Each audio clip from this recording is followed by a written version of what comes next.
around this morning and play some Animal Crossing. No other projects after I just got done working out. There's something else I need to do today. What was it? Record Minecraft? No, I already did that.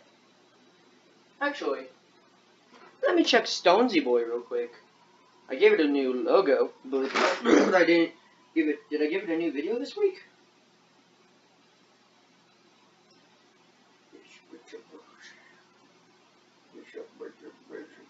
Let me check. 5 days ago, and today's Saturday. So Monday, Tuesday, Wednesday, Thursday, Friday. So I made a video on Tuesday.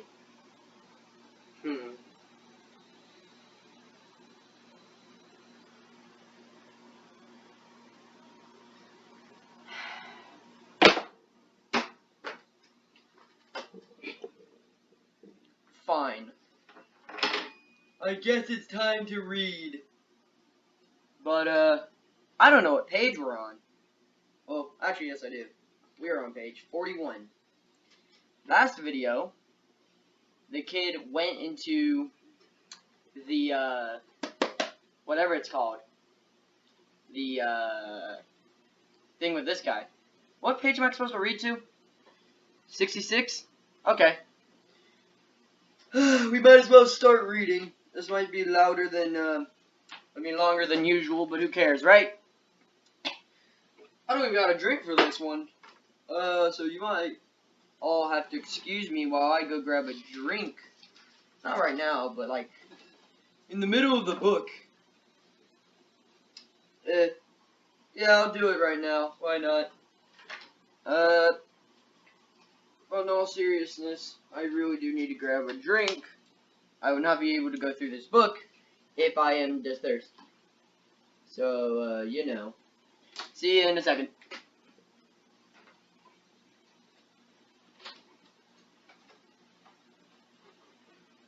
I'm gonna grab a big drinky.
Where's the book? Here it is. Where's the bookmark? Here it is. Okay, I'm back. I got my drink. Let's get through this chapter. The rest of, whatever this is. I'll read the final paragraph from last time. Scared, but feeling as he had known what was happening, Oswald walked in the opposite direction from everyone else in a classificating feeling of dread. In front of him stood a man in a yellow bunny costume. After the man under there, the bunny opened the door, said private, and went inside. Oswald followed. The corridor was long and dark. The rabbit looked at him with blank eyes and unchanging grin, then walked further down the hall. Oswald wasn't chasing the rabbit, he was letting the rabbit lead him, as if he were in terrifying version of Alice in Wonderland. Going down the rabbit hole, the rabbit stopped on the front door with a sign reading "Party Room" and beckoned for Oswald to come in. Oswald was shaking in terror, but he was too curious to refuse. Besides, he kept thinking, "You can't hurt me. I haven't even been born." Once inside the room, it took Oswald a few seconds to register what he was actually seeing for a few seconds, his brain to process it.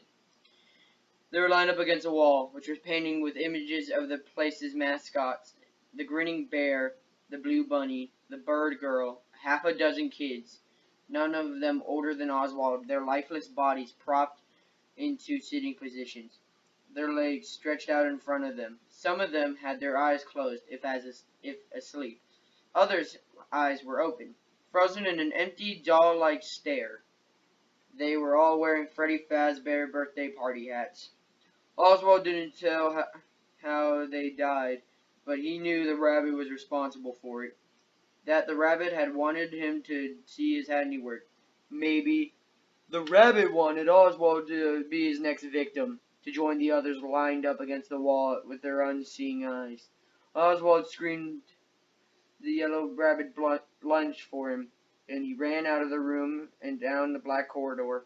Maybe the rabbit could hurt him. Maybe he couldn't. Oswald didn't want to hang around long enough to find out. He ran across the now empty arcade toward the ball pit. Outside, the police siren screams match Oswald's own. The rabbit ran after him, getting close that a fuzzy paw brushed Oswald's back. Oswald dove into the pit. He counted to 100 as fast as he could, and then he stood. First thing he heard was Jeff's voice. There's a little stinker. There's the little stinker. I don't know how I gave him the voice last time, so whatever. Oswald turned to see his dad. Oswald see his dad stomping toward him, while Jeff looked on. Dad looked furious, and Jeff didn't look happy either. Not that he ever did. Oswald stood frozen, too overwhelmed to move. His dad grabbed his arm and pulled him out of the pit. Now, I don't know his voice. I'd probably give him my voice. Well, no, I'm gonna give him a country one instead. Why not? What were you thinking, hiding in that nasty old thing? Dad said. Didn't you hear me calling? After Oswald was out, his dad leaned over the pit. Look how dirty this is. Your mother. A pair of yellow arms reached out of the pit and pulled Dad under. The struggle would have had been cartoonish if it hadn't been so terrifying. Dad's feet in their brown work boots kicked up to the surface, only to disappear below. Then a pair of big fuzzy yellow feet appeared, only to disappear too. The ball was in the pit, rolled like a stormy sea, and then they were still. The yellow rabbit rose from the pit, adjusted his purple bow tie, brushed off his front, turned toward Oswald, grinning. Oswald backed away, but the rabbit was beside him, its arm firmly around Oswald's shoulders, guiding him toward the exit. Oswald looked at Jeff, who stood behind the counter. Maybe Jeff would help him, but Jeff wore the same long dog expression he always wore and said, "See you later, guys." How could anyone, act like the situation was normal? Once the rabbit got him outside, it opened the passenger door of Dad's car and pushed Oswald in. Oswald watched the bunny buckle his seatbelt and started the car. He tried to open the door, but the bunny had activated the power lock on the driver's side. The bunny's mouth was frozen with a rictus grin. Its eyes stared blankly. Oswald pushed the unlock button again, even though he knew it wouldn't work. "Wait," Oswald said. "Can you do any of this? Can you even drive a car?" The bunny said nothing, but started the car and pulled it into the street. It stopped at a red light, so Oswald figured it must be able to see and must know the basic rules of driving. "What'd you do to my dad? Where are you taking me?" Oswald could hear panic in his voice. He wanted to sound strong and brave, like he was standing up for himself, but instead he sounded scared and confused, which he was. The bunny said nothing. The car made a familiar right turn, then a familiar left into Oswald's neighborhood. "How do you know where I live?" Oswald demanded. So silent, the bunny turned into the driveway in the front of Oswald's ranch-style house. "I'll run for it," Oswald thought. "As soon as this thing unlocks the car, I'll run to the neighbor's house and call the police once I'm safely inside." The locks clicked. Oswald jumped out of the car. Somehow the bunny was standing right in front of him and grabbed his arm. He tried to break free, but its grip was too strong. The bunny dragged Oswald to the front door, then yanked off the chain around Oswald's neck that held his house key. The rabbit turned the key in the door and shoved Oswald inside. Then it stood in the front door, blocking the exit. Jinx the cat wandered into the living room, took one look at the rabbit, arched her back, puffed out her tail, and hissed like a cat in the Halloween decorations. Oswald had never seen her cat so scared and or unfriendly before, and she watched as she turned tail and fled out the hall. Excuse me. If Jinx knew the situation was bad, it must be really bad. You can't do this, Oswald. You can't do this, Oswald said to the rabbit in tears. Oh, I'm sorry. You can't do this. No, that just sounds like he's scared. You can't do this, Oswald said to the rabbit in tears. He didn't want to cry. He wanted to look strong, but he couldn't help it.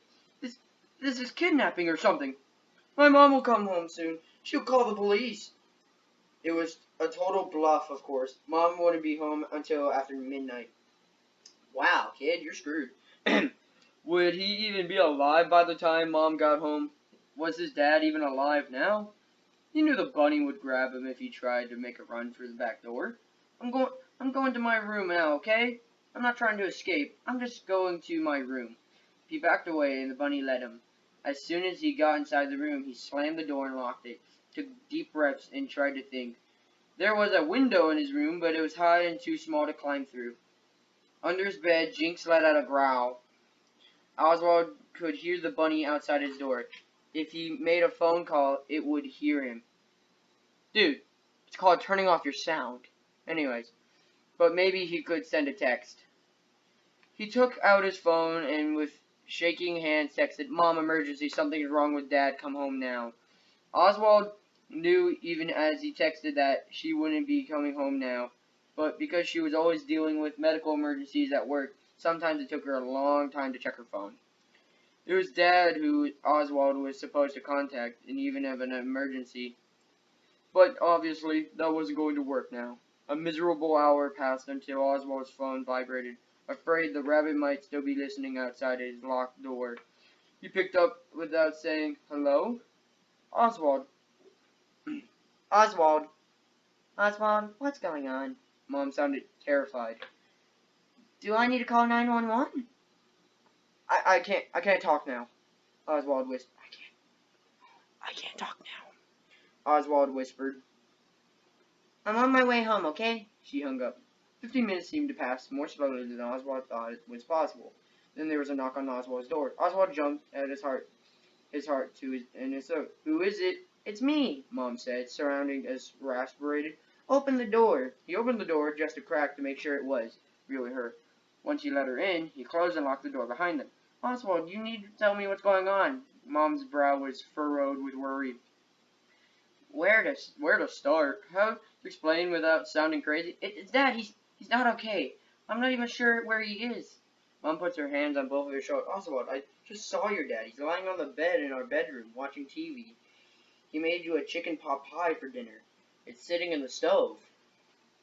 What? I'm not hungry. He tried to wrap his mind around his mom's words. You saw Dad? Mom nodded. She was looking at him like he was one of her patients instead of her kid.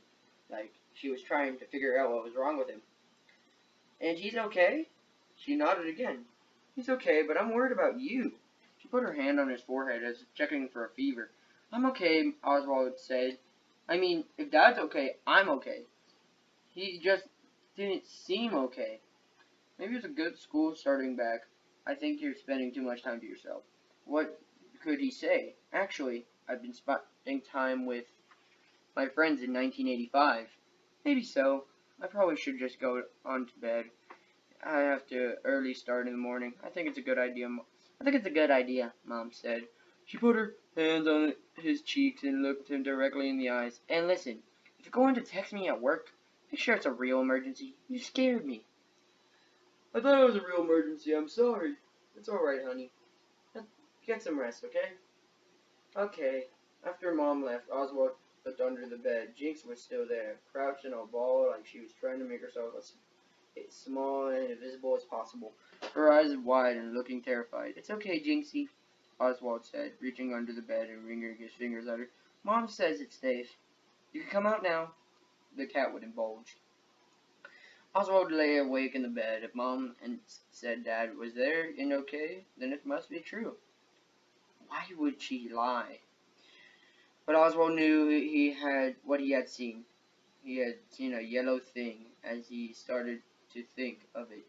Drag his dad into the pit, and see the yellow thing climb out of the pit and felt his grip on his arm. Sat beside it in the car as it drove him home. Or had he? Mom and Dad was home and okay. He must be. Oswald trusted his mom, but if Dad was okay, it meant Oswald had what he thought saw. And must have been that Oswald was losing his mind. Only after a few hours of fitful sleep, Oswald woke to the aroma of a frying ham and baking biscuits. Biscuits! His stomach rumbled, reminding him that he had missed dinner last night. Everything felt normal. Maybe he would treat yesterday as a bad dream, like try to move forward. A new school year, a new beginning. He stopped in the bathroom, then made his way to the kitchen. Feeling better? Mom asked. But there she was, her hair in her ponytail, wearing her pink fuzzy bathrobe, fixing breakfast like she always does. Something about this fact made Oswald feel tremblingly relieved. Yeah, he said, I'm pretty hungry, actually. Now that's a problem I can fix, Mom says. She set down a plate with 2 ham biscuits on it. Nugget in a biscuit. Yeah. And poured him a glass of orange juice. Oswald ate the first ham biscuit in 3 big bites. A yellow thing walked in and sat across him on a table. Oh, Mom! Oswald's heart beat like a jackhammer in his chest. The ham biscuit sat heavy in his churning stomach. What is it, hon? Her back was turned as he fiddled a coffee maker. Where's Dad? She turned around and the coffee mug on her hand. Oswald, your dad is sitting right across from you. If this is some type of elaborate prank, then you should cut it out right now, because I was officially stopping to be funny. She poured a cup of coffee and set it down in front of the yellow thing, which stared straight ahead, its mouth set to an unchaining grin. Oswald knew he wasn't getting anywhere. Either he was insane or his mom was. Okay, I understand. I'll cut it out. I apologize. May I be excused so I can get ready for school? Of course, Mom said, while she was looking at him kind of funny again.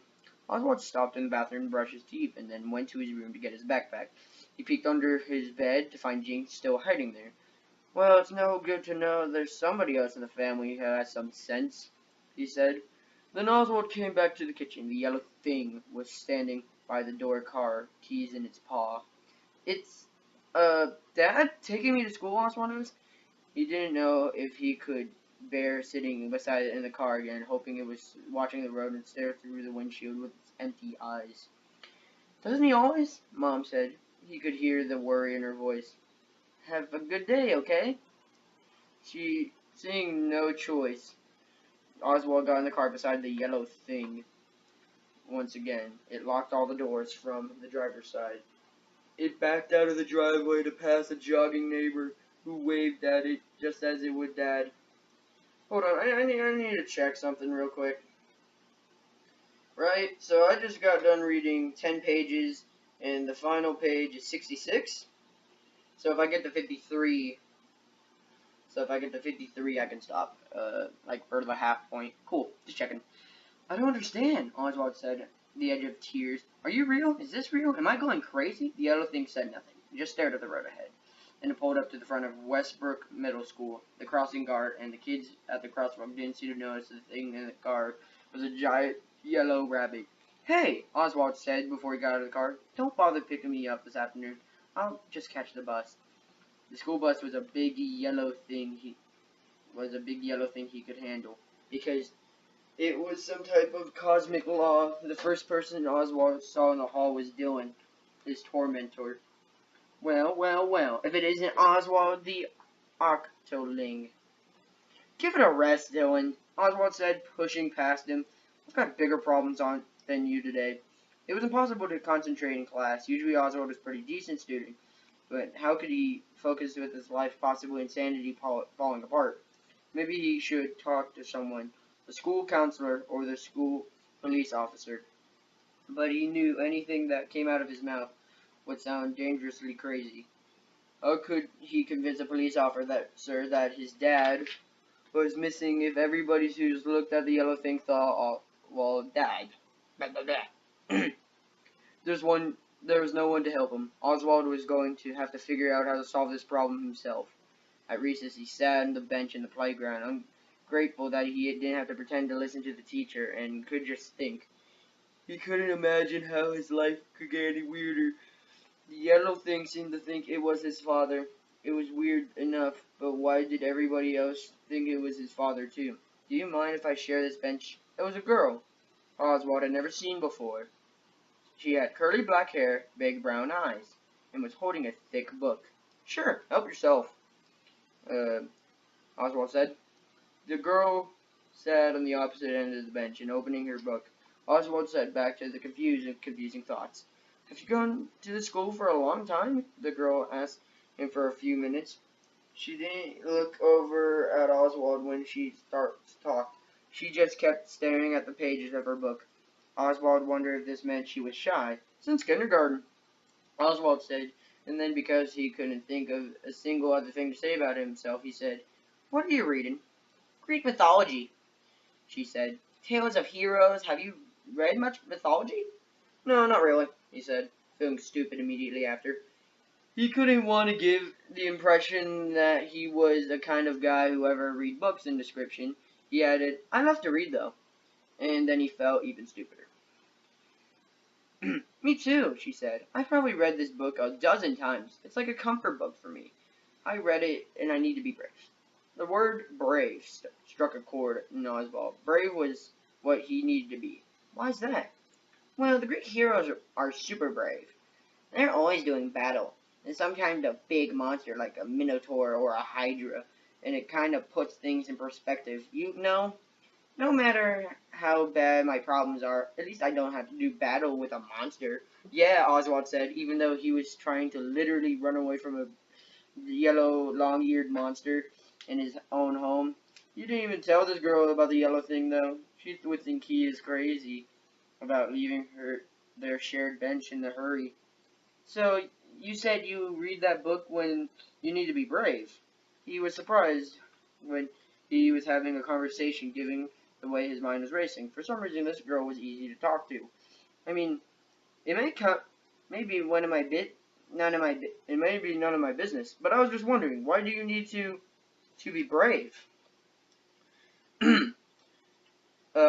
She gave a shy little smile. First day at a new school, third day in a new town. I don't know anybody yet. Yes, you do, he said. He held his hand. I'm Oswald. He didn't know why he was offering his hand like he was some type of businessman, but it felt like the right thing to do. She shook his hand and shook it surprisingly firmly. I'm Gabrielle. Somehow, this conversation Oswald had needed to have. Okay, you go over there, and it's time for my drink break.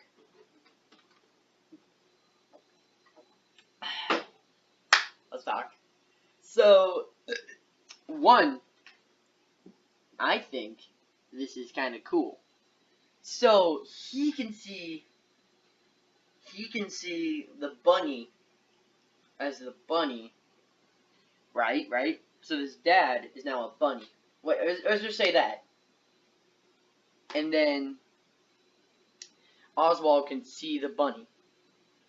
Now, I think this goes into a theory. Yes, you know the one. Where, not you know the one, but you know the type of guy. Where, in the FNAF VR, how if you do VR wrong, which a lot of playtesters did, the person like Springtrap. What's the new Springtrap's name? William? No, that's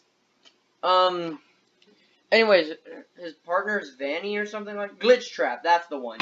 I didn't need my phone for that. But yeah, I think this goes into the fact that Glitchtrap can take over people's minds. So what I think this is going on off is the fumes in the ball pit aren't technically time travel. They're just really, really, really bad fumes. Now, they could be time travel, and that could be true, but I think what it does, it is the fumes of, like, the ball pit, or something like that, or when you get pulled in, or even touched by the bunny. For example, Oswald's dad, I don't know if this is true, got murdered. So now he sees the bunny as the bunny. And now you could say, wait a minute, then how could he see the bunny if no one else could see the bunny? Well, that's because the page before his dad got touched, it says, and I quote, I think it's page 43, give me a second.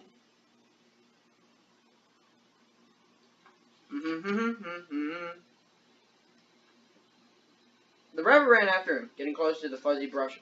Hold on,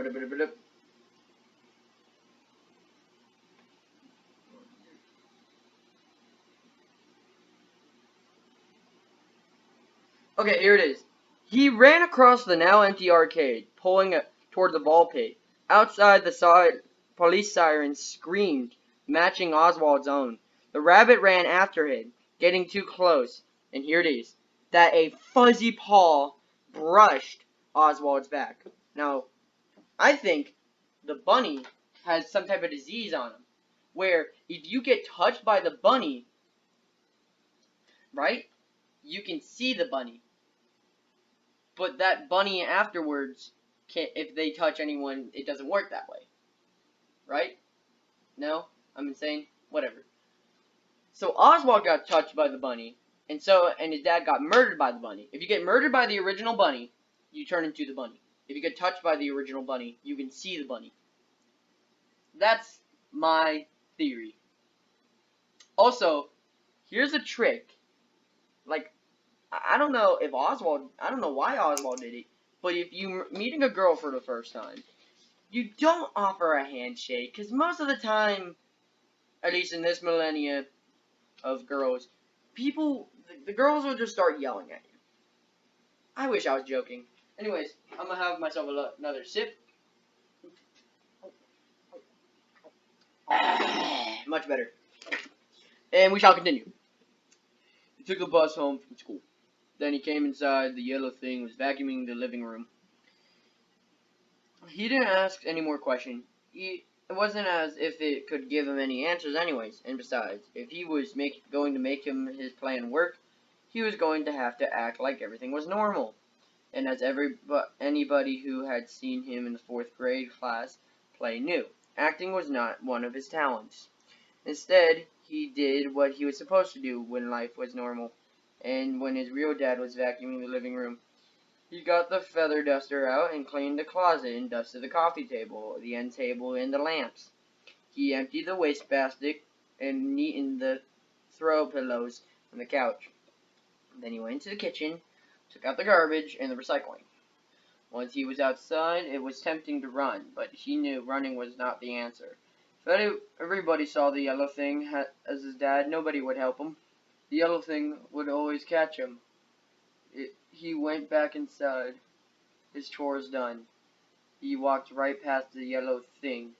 I'm gonna go chill out for a while before dinner, he said, even though the possibility of relaxing in any way was unimaginable. He went to his room, but he didn't close the door. Instead, he took off his shoes, sprawled on the bed, started drawing in his sketchbook. He didn't want to draw mechanical animals, but they seemed to be all he could draw. He shut his sketchbook and started reading a manga, or at least pretending to. Normal. The plan could only work if he acted like everything was normal. When the rabbit appeared in his doorway, he managed not to gasp. It beckoned for him to stay away, and it led him to a murder room at Freddy Fazbear's, and he followed it into the kitchen. On the table was one of the grocery store pizzas his dad kept in the freezer, baked into a glistening golden brown, and 2 glasses of the fruit punch Oswald liked. The pizza had already been sliced, which was a relief, because Oswald couldn't imagine that he would have done if he was holding a knife. Run screaming out into the street, probably. Oswald sat down at the table and helped himself to a slice of pizza. He couldn't feel much like eating, but he knew he couldn't act like anything was wrong. He took a bite of pizza, a sip of punch. Aren't you going to eat anything, Dad? He asked. It was hard calling that thing Dad, but he managed. The yellow thing sat across from him in silence, in which was unblinking stare and frozen grin, an untouched pizza slice on the plate in front of it beside the untouched glass of punch. Could it even eat? Oswald wondered, but it need to. What was it anyways? At first he thought it was a guy in a suit, but now he wasn't so sure. Was it some type of highly sophisticated animatronic animal? For a real, flesh and blood giant bunny? He didn't know what possibility was most disturbing. With great effort, he finished his slice and glass of punch and then said, "Thanks for dinner, Dad. I'm going to get a glass of milk and go to my homework now." The yellow thing just sat there. Oswald went to the refrigerator. He checked to make sure the yellow thing wasn't watching and poured some milk into a bowl. Once he was in his room, he couldn't close and lock the door because he wouldn't if he were home with Dad. Normal so as not to arouse suspicion. He slid the bowl of milk under his bed, where Jinx was still hiding. "It's okay, girl," he whispered. He hoped he was right. He sat on the bed, and in a few minutes heard Jinx lapping the milk. He knew from a past experience that even when terrified, she couldn't turn down a dairy product. An even half-hearted attempt at his homework, but he couldn't concentrate. All he had to think about was his dad, the yellow thing that dragged his dad into the pit and under the surface. Does this mean that Dad was at Freddy Fazbear's circa 1985, running around an arcade of games he had played as a kid? That was the most likely explanation, unless the yellow thing had killed. No, he couldn't let himself think that. His dad was alive. He had to be. The only way to know was to go back into the pit. But first he was going to have to get out of the house without the yellow thing noticing. Oswald waited until dark, then waited some more. Finally he grabbed his shoes and tiptoed out of the room, and then into the hall in his sock feet. The door to his parents' bedroom was open. He sneaked a glance inside and crept past. The yellow thing was lying on its back on its parents' bed. It appeared to be staring at the ceiling.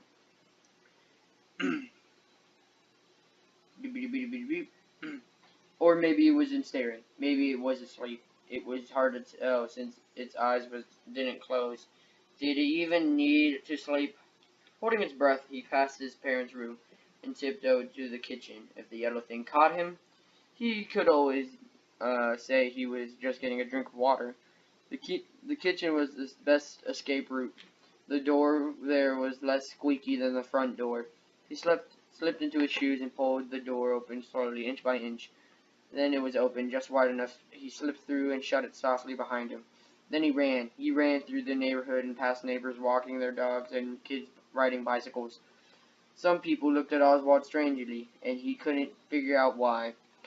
People ran through in his neighborhood all the time, but he realized he wasn't running like he was doing for an exercise. He was running like something was chasing him, and it might be. It was a long way to Jeff's Pizza on foot, and Oswald knew he couldn't keep up the pace all the way there. He slowed to a walk after he was out of the neighborhood and chose to walk side streets instead of putting the more direct route, though he had it harder to follow. He was afraid Jeff's Pizza might be closed by the time he reached it, but when he arrived hot and out of breath, the light and open side was still on. Inside, Jeff was at the counter watching a ball game on TV, but otherwise the place was empty. "You know, we just serve whole pizzas at night. No, slices," Jeff said with his usual monotone. As always, he looked exhausted. "Yeah, I just stopped by to get a soda to go," Oswald said, his gaze roaming in a rope all page. Jeff looked a little puzzled, but finally said, "Okay, let me get a pie out of the oven, and I'll get it for you. Orange, right?" "Right, thanks." As soon as Jeff disappeared into the kitchen, Oswald ran back into the corner and dove into the pit. Familiar musty feel filled his nose as he sank beneath the surface. He sat on the pit's floor. He counted to 100, and as always he always did, even though he wasn't sure it would serve any purpose getting him to make the jump to Freddy Fazbear's in 1985. He shifted on the pit's floor and felt something solid press against his lower back. A shoe. It felt like a sole of a shoe. He scooted around and grabbed it. It was a boot. A steel-toed work boot, like his dad used to wear to work at a mill, and now wore to his job in a snack space. He moved his hand up a little, and an ankle, in a kind of thick boot socks his dad liked. He crawled further across the floor of the pit into his face. The face. He could feel the face. It was some giant furry head like the yellow thing. He might never stop screaming, but he had to find out. What? His hand found a shoulder, which reached to the chest. He felt a cheap fabric of white underskirt. He was finally shaking as he reached higher. He felt unmistakably human face, skin to stubble, a man's face. Was it Dad? And was he... He had to be alive. He had to be. Oswald had seen shows where people had to see people who had been in emergency situations suddenly develop amazing strength and found themselves able to lift the front of end of a car or tractor. But this was the kind of strength Oswald needed to find. His dad wasn't a big man, but he was still a man and weighed at least twice as much as his son. He had to move his dad if he was going to save him. If this even was his dad, if this wasn't some kind of cruel hoax set up by the yellow thing to trap him. Oswald couldn't let himself think these thoughts, not if he was going to do what he had to do. He got behind the person, grabbed under his armpits, and pulled. Nothing happened. Dead weight. Oswald thought. No, not dead. Please, not dead. He pulled again, this time with more force, making a noise that was somewhere between a grunt and a roar. This time, the body moved, and Oswald pulled again, standing up and getting the person's head, shoulders above the surface. It was Dad. Pale and unconscious, but breathing, definitely breathing around him. Not Freddy Fazbear's in 1985, but it was the normal present-day weirdness of Jeff's Pizza. How could Oswald get him out? He could call Mom. As a nurse, she would know what to do. But what if she thought he was crazy or lying? He felt like the boy who cried wolf, or the boy who cried rabbit. Never heard of the boy who cried rabbit. Whatever. He felt it before he saw it, the present behind him, the awareness of something out of his personal space before he could turn around. A pair of furry yellow arms locked around him in a fearsome embrace. Why did I speed up? Whatever. He got his right arm free enough to jab the elbow of the yellow thing's midsection. He got loose, but the thing was blocking the exit of the pit. He couldn't get out of the pit by himself, let alone with his poor passed-out dad. Acting more than thinking, Oswald charged at the rabbit with his head down. If he could just throw it off balance, or knock it under the surface, maybe he could make it end up in 1985 Freddy Fazbear's and buy Oswald and his dad some time to escape. He headbutted the yellow thing and knocked it into the ropes and netting surrounding the ball pit. It stumbled a little, rightened itself, and then, arms outstretched, lounged toward Oswald. It pushed Oswald against the wall of the pit, its eyes dead as always. It unhinged, its jaws revealed double rows of fangs as sharp as scimitars. Mouth opened freakishly wide, it lunged toward Oswald's throat, but he blocked it with his arm. Pain pierced Oswald's forearm as the other thing sank its fangs into his skin. Wow, a 0 to a 10 very fast. Oswald used his good arm to punch the rabbit in the face before its fangs pierced too deeply. Fangs. What kind of crazy rabbit had fangs? The thing's jaws released their grips, but there was no time to survey the damage because the thing was lurching toward Oswald's dad, its jaws wide open, like a snake about to swallow its unsuspecting prey. Its fangs were red with Oswald's blood. Oswald elbowed at the yellow thing aside and moved between it, his still unconscious father. "You leave my dad alone!" he yelled, and then used the netting of the bounce off the chamber onto the yellow thing's back. But he hit its head with its fist, scratched its eyes, which didn't feel like the living creature's eyes. The rabbit stumbled back into the netting of the ropes, and then grabbed Oswald's arm, slung him harder off his shoulders and into the pit. Oswald fell headfirst under the surface, grateful that the bottom of the pit was soft, his arm throbbing as his whole body was exhausted. But he had to get up. He had to save his dad. Like those ancient Greek heroes Gabriel had told him about, he had to be brave and face the monster. I'm sorry. Oswald rose unsteadily to his feet. Somehow, when it shook Oswald off, the yellow thing must have gotten tangled in the ropes and netting and lined in the ball pit. A rope was looped around his neck, and he grasped the rope with its big paws, trying to get free. Oswald couldn't understand why it was failing to free itself, but he saw the yellow thing's feet weren't touching the floor of the pit. The yellow thing was suspended from the rope, which is tied securely to the metal rod at the top of the ball pit. The rabbit had hanged itself. Its mouth was opened and closing like it was gasping for breath. But no sound came out. His paws clawed desperately at the ropes. Its stare, so terrifying into its blankness, was aimed at Oswald's direction, as if for asking him for help. Oswald certainly was going to rescue it. After a few more seconds of struggling, the yellow thing was still. Oswald blinked, hanging from the rope, nothing but a dirty, empty yellow rabbit costume.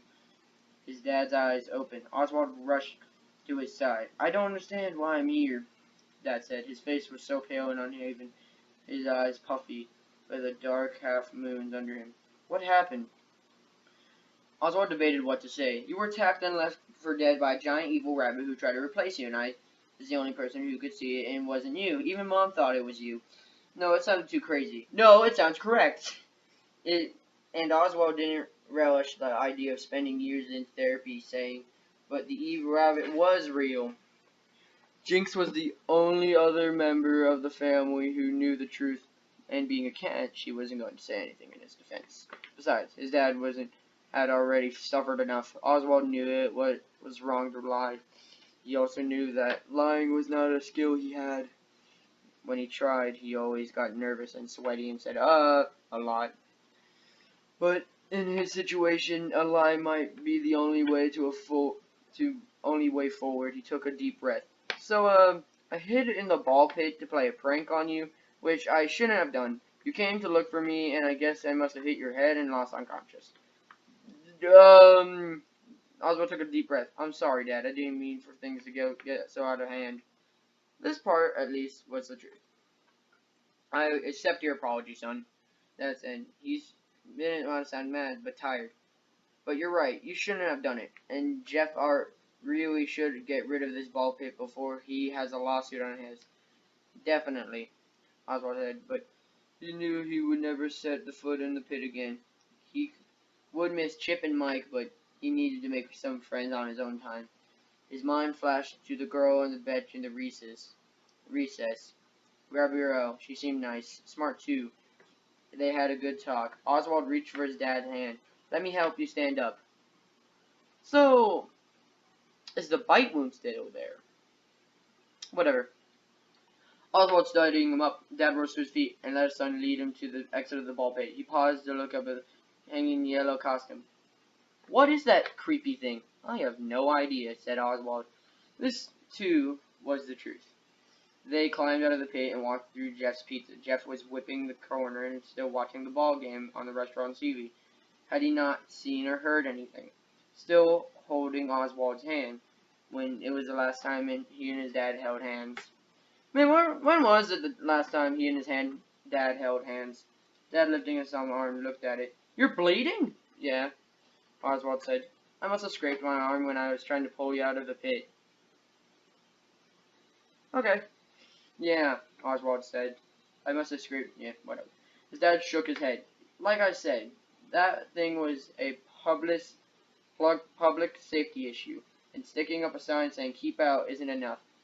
He let go of Oswald's arm.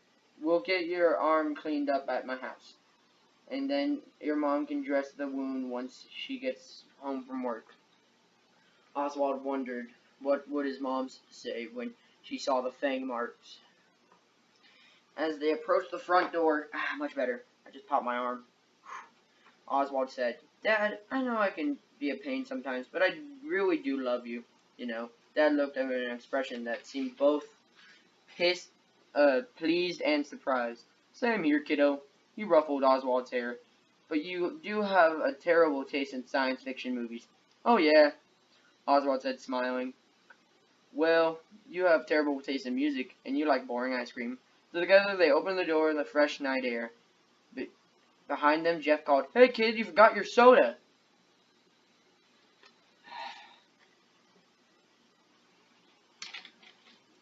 Yep. Wish I was joking. That is the end of Oswald's story. And I gotta say, what an ending. But that does raise a couple questions. So you're telling me the bunny was holding the energy of your father? Okay. Okay. Okay. Just checking. You know what I really thought the ending was going to be? I thought the ending was going to be, and I'll make this up as I go. After defeating the rabbit, I don't know how he would have defeated. After defeating the rabbit, his dad awoken. He stood up with a mild look on his face. He started smiling, saying, "I'm so glad you're safe." At the same time, Jeff came out of this behind his counter and said, "Hey dude, I got your soda." He's paused, looking at Oswald and his father, and then there's gonna be quotations around the father. Dude, you might want to be careful with that. Oswald goes, "I know, but you know, my family's weird." His father turned into a bunny and blinked at, whatever the guy's name is behind the counter.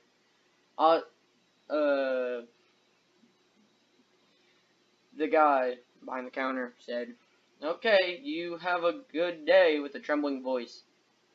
Before they could even get outside, Oswald said, "I love you, Dad." And his dad loved him too. Now, you know why I think that would have been the ending?